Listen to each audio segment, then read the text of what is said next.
saudara, kembali lagi bersama saya Valentina Sitorus dalam Sapa Polisiku.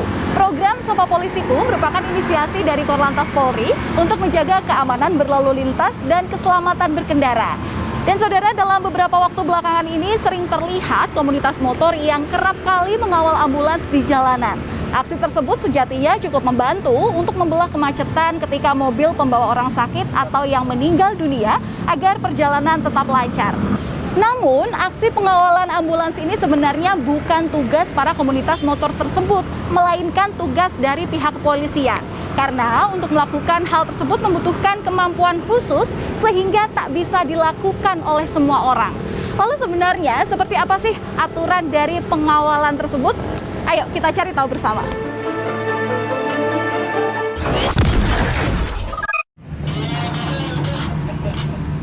Masuk, iya tangsel di sini, ada yang bisa dibantu?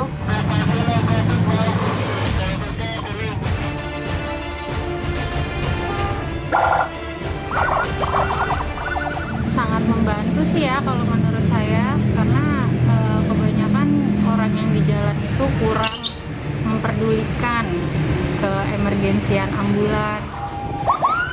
Menurut saya bagus sih, sangat membantu driver ambulan dalam membawa pasien. Kita tahu juga perjalanan jalan kita ini kan padat penduduk dan sangat membantu sekali sih untuk membuka jalan. Kalau pendapat saya mengenai pengawal ambulan itu sebenarnya itu kan tidak diharuskan ya kan Mas, karena beberapa yang saya lihat itu di jalan raya itu banyak sekali pengawal-pengawal yang arogan juga Mas.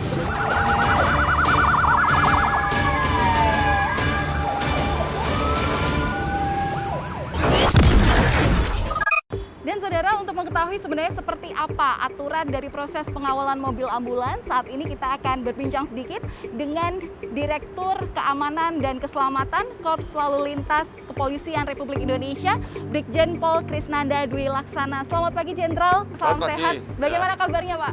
Baik, sehat. Iya Pak, jadi kan saat ini banyak sekali ya aksi pengawalan ambulans yang dilakukan oleh komunitas motor. Tanggapan Bapak?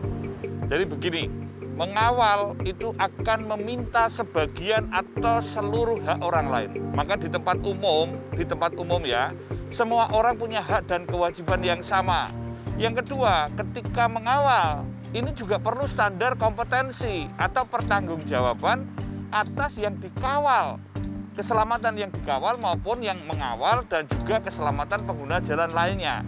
Sehingga ketika sembarangan atau dilakukan orang-orang yang tidak kompeten, tidak sesuai standar, tidak sesuai hal yang lain, ini membahayakan.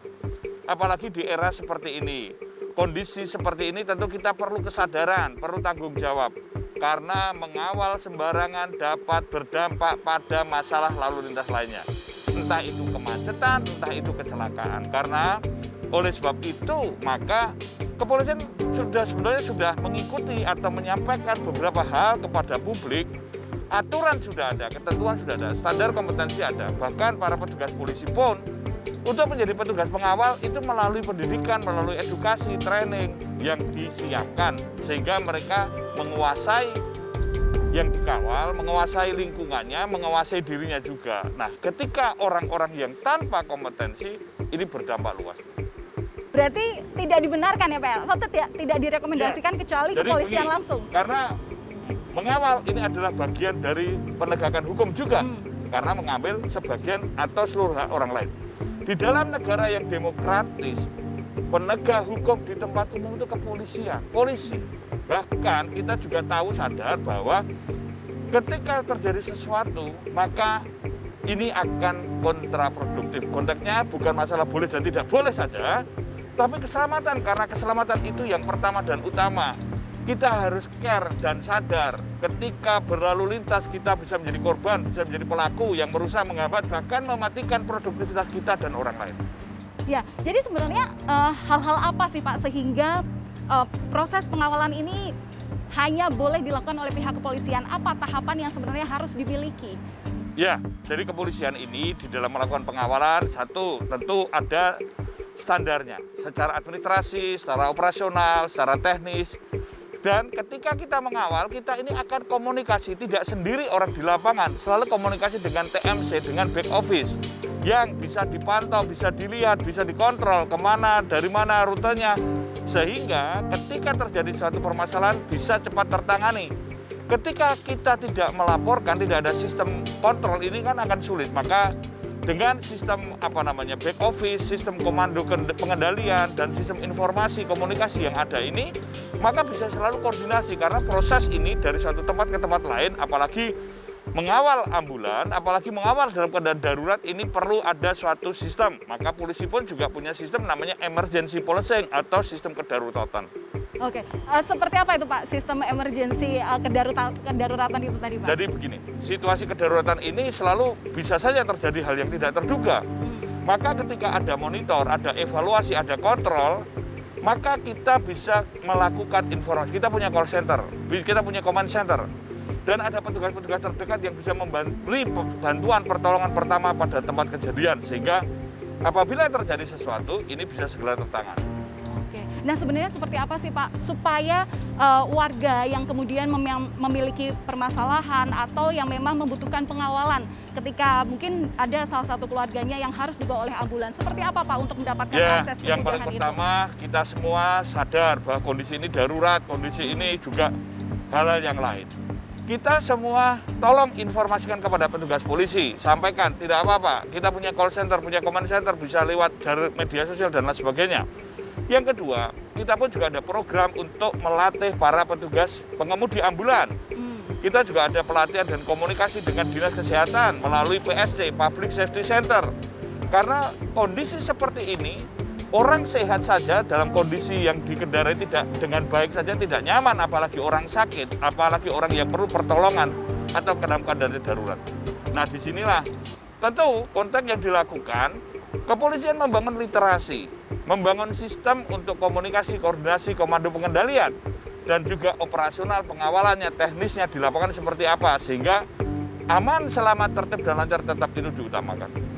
Aman, selamat, tertib, lancar. Itu juga pasti akan terwujud apabila ada sinergitas antara kepolisian dan juga warga masyarakat. Nah, dalam hal ini sebenarnya seperti apa Pak peran masyarakat yang paling diutamakan? Jadi artinya kita semua punya kepekaan, punya kepedulian, punya bela rasa. Karena kita harus sadar, kesadaran ini peran masyarakat bisa menyampaikan informasi, bisa komunikasi, memberitahukan sesuatu. Sehingga kepolisian yang terdekat atau sistem dari back office kami bisa melakukan komando pengendalian. Di mana yang harus dilakukan, di mana bentuk pengawasan, di mana untuk kontrol, sehingga semua bisa termonitor. Karena konteks ini kita jangan memikirkan gitu aja jangan menggampangkan. Karena situasi seperti ini kita harus selain untuk mengikuti protokol keselamatan juga protokol kesehatan. Karena situasi kondisi tentu kita harus mematuhi aturan. Nah, disinilah kita semua harus saling mendukung, ada kesadaran. Karena dengan ada kesadaran menghasilkan orang bertanggung jawab dan adanya disiplin.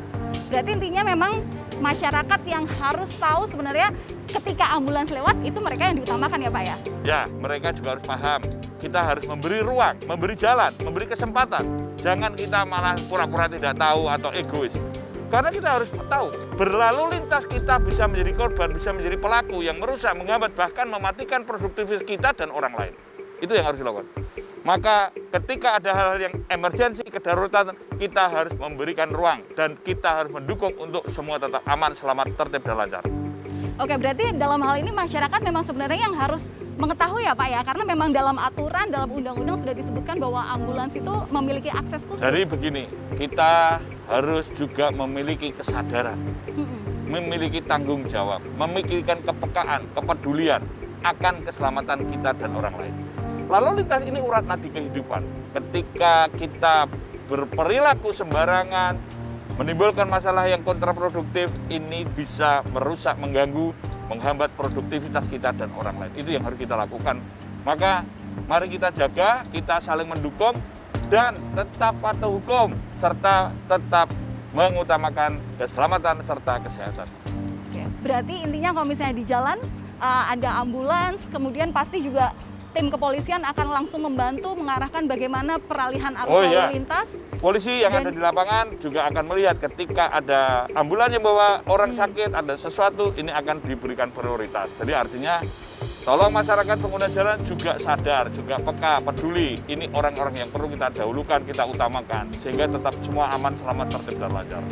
Oke, tapi kalau misalnya lihat selama ini Pak, itu kan yang paling ditakutkan adalah kerusuhan di jalanan. Nah, tanggapan Bapak mengenai sebenarnya komunitas motor ini seperti apa sih Pak ketika di lapangan Kita dan ada sekarang petugas di punya situ? ada namanya ETLE, ada namanya Traffic Attitude Record, ada Face Recognition atau Automatic Number Recognition. Semua akan dimintakan pertanggungjawaban. Karena mereka ketika melakukan tindakan-tindakan yang kontraproduktif, apalagi kerusuhan, apalagi mengganggu, apalagi dengan sengaja merusak, menghambat, bahkan mematikan produktivitas, maka mereka harus bertanggung jawab. Tapi pertanyaannya, ketika seperti itu semua kamera ada di mana-mana. Sekarang sistem digital, masyarakat bisa membantu, masyarakat bisa memotret, bisa memviralkan, maka mereka akan dicari.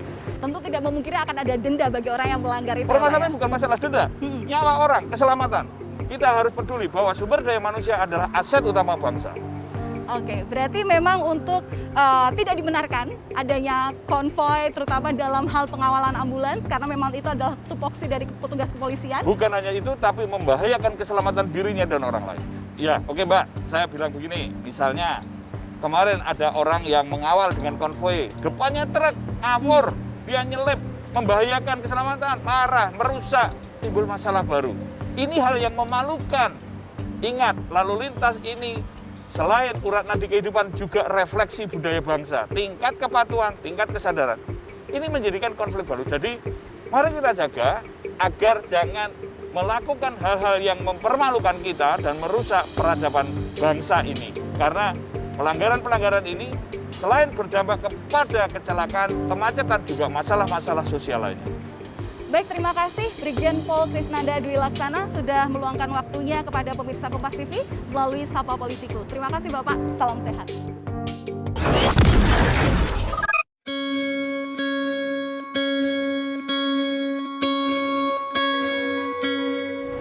Saudara, mengawal ambulans merupakan wewenang dari pihak kepolisian dan kita sebagai pengguna jalan perlu mengetahui dan paham bahwa ambulans merupakan kendaraan prioritas saat di jalan.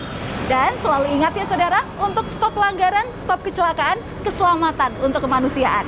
Karena jalan ini adalah jalan kita bersama.